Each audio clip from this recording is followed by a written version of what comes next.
आज हम लोग प्रेजेंट कंटिन्यूअस टेंस में yes no type interrogative plus negative sentence को पढ़ेंगे और बहुत ही बेहतर ढंग से समझेंगे।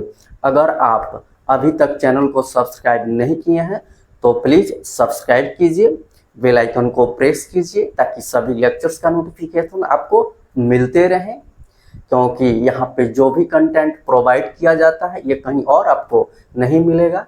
तो चलिए शुरू करते हैं और बनते हैं इंग्लिश के थोड़े और एक्सपर्ट।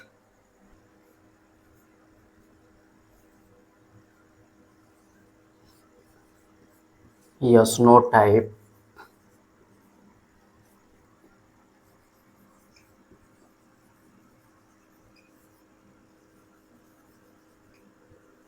इंट्रोगेटिव प्लस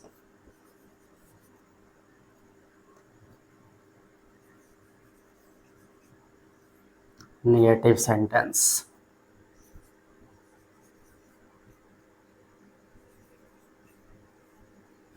इसे हम open type interrogative plus negative sentence भी बोल सकते हैं। चलिए इसके रूल्स को देखते हैं।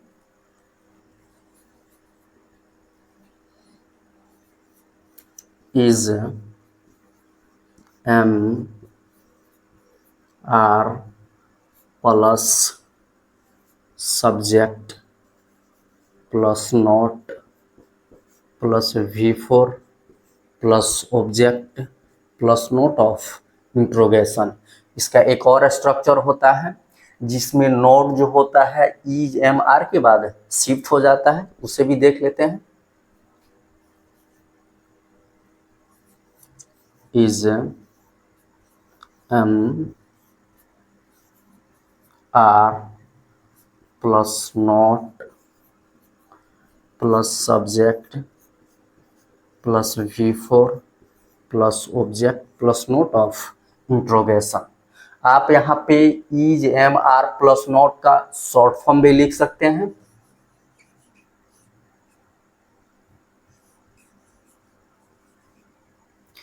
इज प्लस नोट का शॉर्ट फॉर्म होता है इजंट। एम प्लस नोट का शॉर्ट फॉर्म एमंट नहीं होता है बल्कि आरंट होता है। आर प्लस नोट का शॉर्ट फॉर्म आरंट होता है। ठीक है, कभी भी आप एम प्लस नोट का शॉर्ट फॉर्म एमंट नहीं लिखिएगा, आरंट होता है। ठीक है, तो चलिए इसे हम एग्जाम्पल से समझते हैं।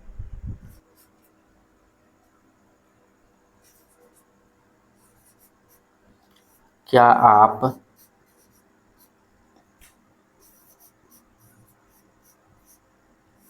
बाजार नहीं जा रहे हैं?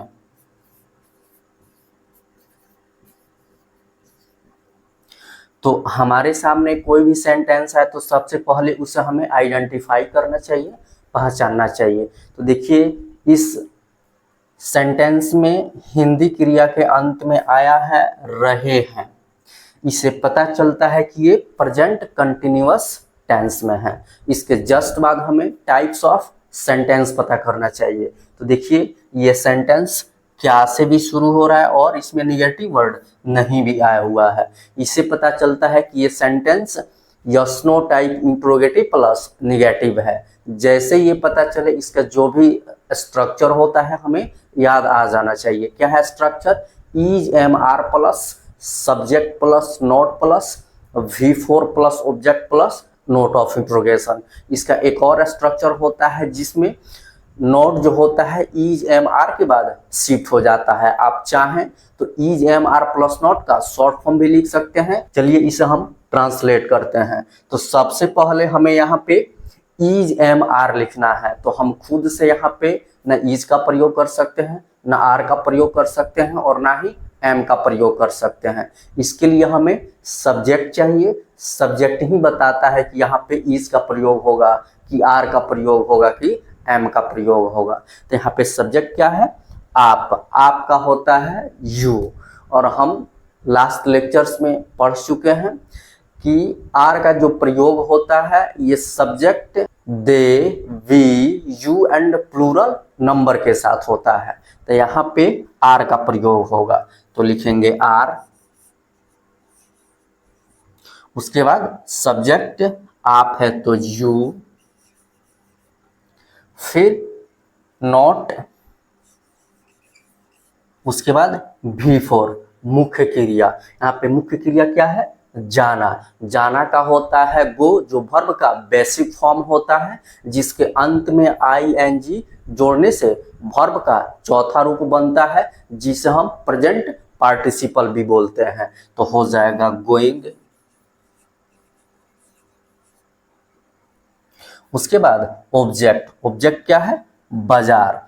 ठीक है, तो जब भी हमारा डेस्टिनेशन निश्चित होता है, जब हमारा लक्ष्य निश्चित होता है, किसी खास जगह पे जा रहे होते हैं, तो गो के बाद टू का प्रयोग करना होता है।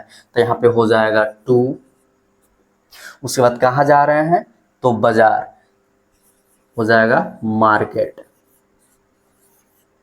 और अंत में नोट ऑफ इंट्रोगेशन, क्योंकि ये एक yes no type interrogative sentence है। इंट्रोगेटिव चाहे यस नो टाइप हो या WS टाइप हो, उसके अंत में हमें नोट ऑफ इंट्रोगेशन का प्रयोग करना चाहिए, नहीं तो सेंटेंस इनकम्प्लीट हो जाता है, इनकरेक्ट हो जाता है।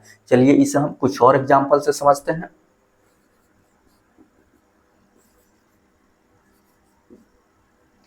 क्या वह खाना नहीं पका रही है? यही सेंटेंस है।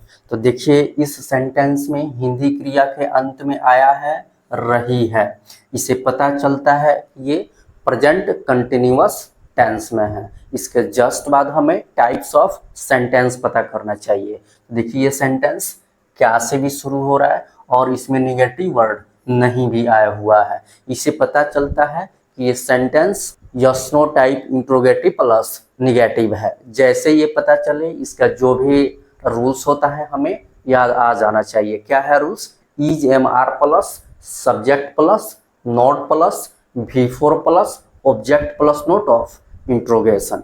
इसका एक और स्ट्रक्चर होता है जिसमें नोट जो होता है इज MR के बाद शिफ्ट हो जाता है। अगर आप चाहें तो इज MR प्लस नोट का शॉर्ट फॉर्म भी लिख सकते हैं या उसको फिर फुल फॉर्म भी लिख सकते हैं। तो चलिए इसे हम ट्रांसलेट करते हैं। तो सबसे पहले हमें यहाँ पे इज MR का प्रयोग करना है। तो हम खुद से ना इज का प्रयोग कर सकते हैं, ना आर का, और ना ही एम का प्रयोग कर सकते हैं। इसके लिए हमें सब्जेक्ट चाहिए। सब्जेक्ट ही बताता है कि यहाँ पे इज का प्रयोग होगा कि एम का प्रयोग होगा कि आर का प्रयोग होगा। तो सब्जेक्ट यहाँ पे क्या है? वह का ही भी होता है और सी भी होता है। ये सेंटेंस से पता चलेगा कि आपको वह का ही लिखना है कि सी लिखना है। तो देखिए यहाँ पे रही है मतलब वह का सी होगा।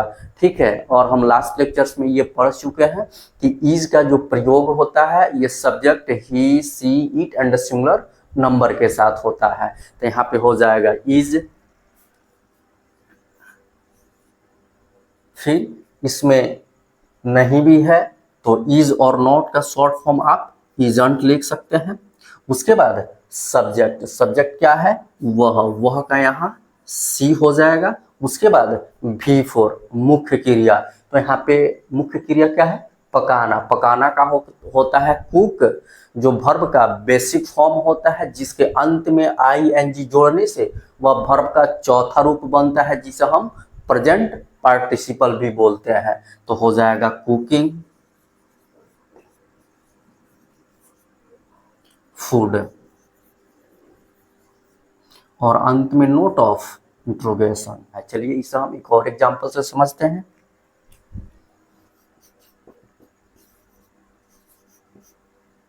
क्या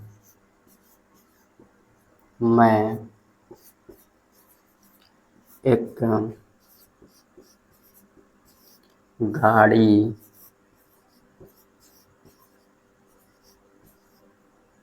खरीदने नहीं जा रहा हूँ?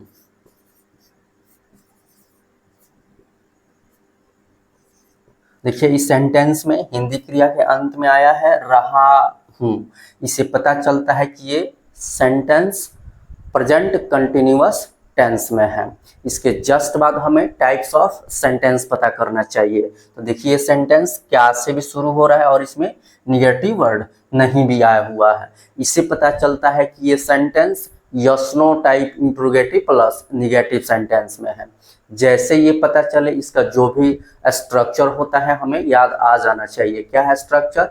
Is am are plus subject plus not plus V4 plus object plus note of interrogation.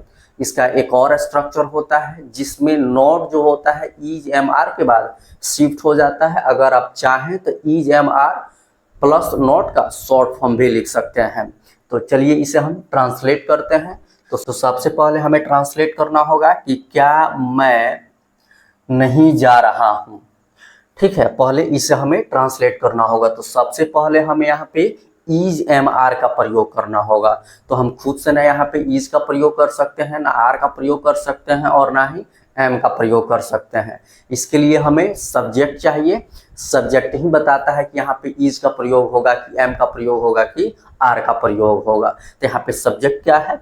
मैं का होता है आई, जिसके साथ एम का प्रयोग होता है। लास्ट लेक्चर्स में हम पढ़ चुके हैं कि एम का जो प्रयोग होता है केवल आई के साथ होता है। तो यहाँ पे हो जाएगा एम, उसके बाद सब्जेक्ट आई, फिर नहीं है तो नॉट, उसके बाद V4 मुख्य क्रिया। तो मुख्य क्रिया क्या है? जाना, क्योंकि इसी के अंत में रहा हूं लगा हुआ है। तो जाना का होता है गो, जो वर्ब का बेसिक फॉर्म होता है, जिसके अंत में ING जोड़ने से वर्ब का चौथा रूप बनता है, जिसे हम प्रेजेंट पार्टिसिपल भी बोलते हैं। तो हो जाएगा गोइंग।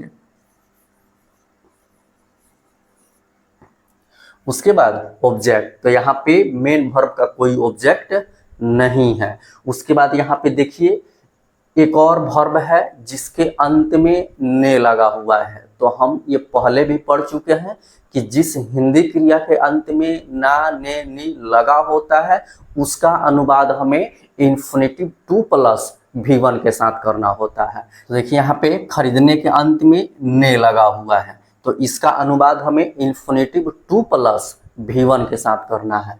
तो 2, उसके बाद V1। तो खरीदना का होता है बाय, जो वर्ब का बेसिक फॉर्म होता है जिसे हम वर्ब का फर्स्ट रूप भी बोलते हैं। तो हो जाएगा बाय।